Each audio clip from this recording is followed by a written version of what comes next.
শুধু শেখ হাসিনার নাম জপত, জবে না অনেক সময় জিকির করতো শেখ হাসিনার নাম। তারাই বাংলাদেশের মানুষের জন্য ক্ষতিকারক ছিল। তারাই বাংলাদেশের মানুষকে তারা কখনো মানুষ ভাবে নাই। তারা ভেবেছে যে তারা আমৃত্যু ক্ষমতায় থাকবে, কিন্তু উপরে একজন রয়েছেন, তিনি সিদ্ধান্ত নেবেন যে কে থাকবে কে থাকবে না। এবং বাংলাদেশের মানুষ সেই সিদ্ধান্তের উপরে বিশ্বাস আস্থা রেখে যখন রাজপথে নেমেছে, আন্দোলন করেছে, সংগ্রাম করেছে, তখন স্বৈরাচার শেখ হাসিনার সরকার আর থাকতে পারে না। স্বৈরাচার শেখ হাসিনার সরকার কিভাবে পালিয়ে গেছে আপনারা দেখছেন না, দেখেছেন না? কিভাবে হেলিকপ্টারে করে গণভবন থেকে পালিয়ে গেছে। এটা বাংলাদেশের ইতিহাসে সাক্ষী হয়ে থাকবে। এখনো যারা আওয়ামী লীগ করতে চান বা আওয়ামী লীগের নাম জবেন, আপনাদের লজ্জা হওয়া উচিত।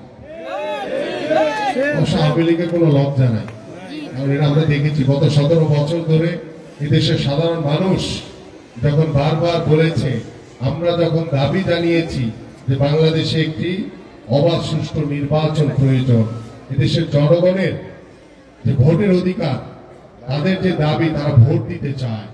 আপনারা গত 15 বছর কেউ ভোট দিতে পারছেন? কেউ ভোট দিতে পারেন নাই। কারণ আওয়ামী লীগের আপনাদের ভোটের প্রয়োজন ছিল না, জনগণের ভোটের প্রয়োজন ছিল না। তাদের প্রয়োজন ছিল ওই যে কিছু আজ্ঞাবহ কিছু লীগ, কিছু দুষ্কৃতিকারী, কিছু ষড়যন্ত্রকারী, যারা বাংলাদেশে বসবাস করে বাংলাদেশকে নিয়ে ষড়যন্ত্র করে। এমন লোকও আমাদের দেখতে হয়েছে না? যে বাংলাদেশে বসবাস করে, তার জন্ম এখানে, সে আবার বাংলাদেশের জনগণের সাথে ষড়যন্ত্র করে। তো সেই সব লোকের কি বাংলাদেশে থাকা উচিত? তাদের বাংলাদেশে থাকা উচিত না। কারণ এই যে 17 বছর যে স্বৈরাচার শেখ হাসিনা যাদেরকে ব্যবহার করে তারা জোর করে ক্ষমতায় বসেছিল, ওই লোকগুলি অনেকেই দেশের বাইরে পালিয়ে গেছে, আবার অনেকেই লুকিয়ে আছে, ঘাপটি মেরে বসে আছে, আবার অনেকে আছে কিছু লোকে নিয়ে তারা বিভিন্ন রাষ্ট্রীয় প্রতিষ্ঠানে এখনো স্থানে বহাল রয়েছে। কিন্তু তাদের ওই স্থানে বহাল থাকা কি, তাদের কি সেই স্থানে বহাল থাকা উচিত? বলেন, আপনারা বলেন উচিত না। কারণ তারা তো এই দেশের বিরুদ্ধে, এই দেশের জনগণের বিরুদ্ধে ষড়যন্ত্র করেছে।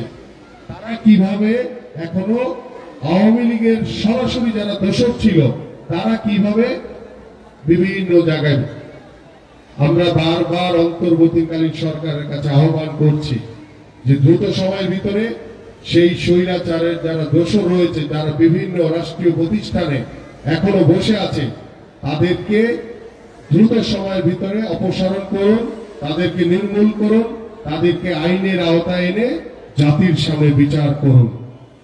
কারণ তারা ষড়যন্ত্রকারী, তারা স্বৈরাচার, তাদের তো বাংলাদেশে কোনো স্থান হওয়ার কথা না। কিন্তু কিছু লোকের সহযোগিতা নিয়ে তারা এখনো স্বস্থানে বসে আছে। এই জন্য এটা দায়ভার কিন্তু আমাদের এই অন্তর্বর্তীকালীন সরকারকে নিতে হবে। কারণ আমরা আরেকটি কথা বারংবার বলছি যে বাংলাদেশের মানুষ ভোট দিতে চায়, গত 15 বছর ধরে তারা ভোট দিতে পারে নাই। বাংলাদেশের মানুষ এদেশের জনগণের সরকার চায়। আপনাদেরকে দায়িত্ব দেওয়া হয়েছে, আমরা আপনাদেরকে সহযোগিতা করছি, এদেশের সাধারণ মানুষ আপনাদেরকে সহযোগিতা করছে। সেই সহযোগিতার মাধ্যমে আপনাদের কাছে যেটি বারংবার এদেশের মানুষ আহ্বান করছে, আমরা আহ্বান করছি যে দ্রুত সময়ের ভিতরে একটি নির্বাচন দিন। নির্বাচনের মাধ্যমে এদেশের জনগণের সরকার প্রতিষ্ঠা হবে এবং সেই জনগণের সরকার সিদ্ধান্ত নিয়ে তারা বাংলাদেশের যে রাষ্ট্রীয় প্রতিষ্ঠানগুলো ধ্বংস হয়ে গেছে, সেই ধ্বংসস্তূপ রাষ্ট্রীয় প্রতিষ্ঠানগুলোকে সংস্কারের মাধ্যমে বাংলাদেশের মানুষ নতুন ভাবে পুনর্গঠন করবে, এই প্রত্যাশা আমি ব্যক্ত করছি।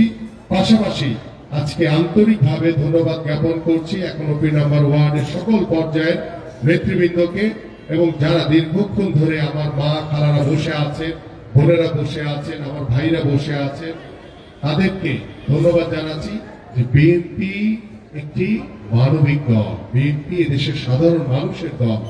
যখনই কোনো ক্রান্তি লগ্ন উপস্থিত হয়েছে জাতির সামনে দুর্যোগ মুহূর্তে, বিএনপি কিন্তু সব সময় আপনাদের পাশে থেকে কাজ করার চেষ্টা করেছে, পাশে থেকে আপনাদেরকে সহযোগিতা করার চেষ্টা করেছে।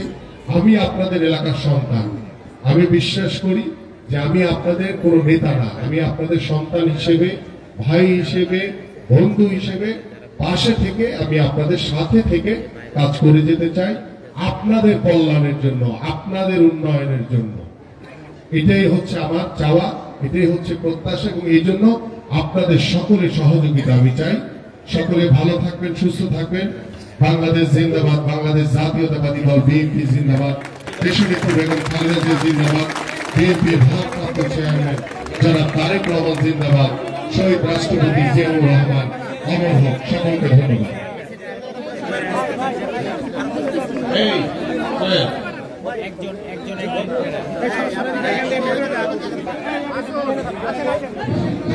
ওটা তো পড়েনি। ভলান্টিয়ারদের দৃষ্টি আকর্ষণ করছি, এই রাস্তাটা ক্লিয়ার করতে হবে। এই রাস্তাটা ক্লিয়ার রাখেন, একজন একজন করে আসেন, আপনারা একজন একজন করে চলে আসেন, আসেন করে টিকিট টোকেন জমা দেন, টোকেন জমা দেন, টোকেন জমা দেন, টোকেন জমা দেন। ভলান্টিয়াররা টোকেনটা নিয়ে তারপর ছাড়বেন। টোকেন জমা দেন সবাই। কি টোকেন জমা নিয়ে টোকেন জমা দেন। একজন একজন ছাড়েন, একজন একজন আসেন। সবাই সুশৃঙ্খল ভাবে বসেন। এই প্রোগ্রামের সর্বশেষ যে ব্যক্তি, সেও একটি কম্বল পাবেন। অজস্র কম্বল আছে আমাদের মাঝে। আমাদের আমিনুল হক ভাই নিজ হাতে আপনাদের কম্বল বিতরণ করবেন। ঢাকা সরাসরি মাটির মানুষের নেতা জনাব তারেক রহমানের শ্রেষ্ঠ আবিষ্কার, আমাদের প্রিয় নেতা ঢাকা মহানগর আহ্বায়ক বিপিন আহমেদ আমিনুল হক ভাই প্রত্যেকটা লোকের হাতে কম্বল বিতরণ দিয়ে পৌঁছে দিবেন। আপনারা কেউ কোনো সুশৃঙ্খল ভাবে আসেন। এই লাইনটা কিনে রাখেন, এই লাইনটা কিনে রাখেন, দ্রুত দ্রুত।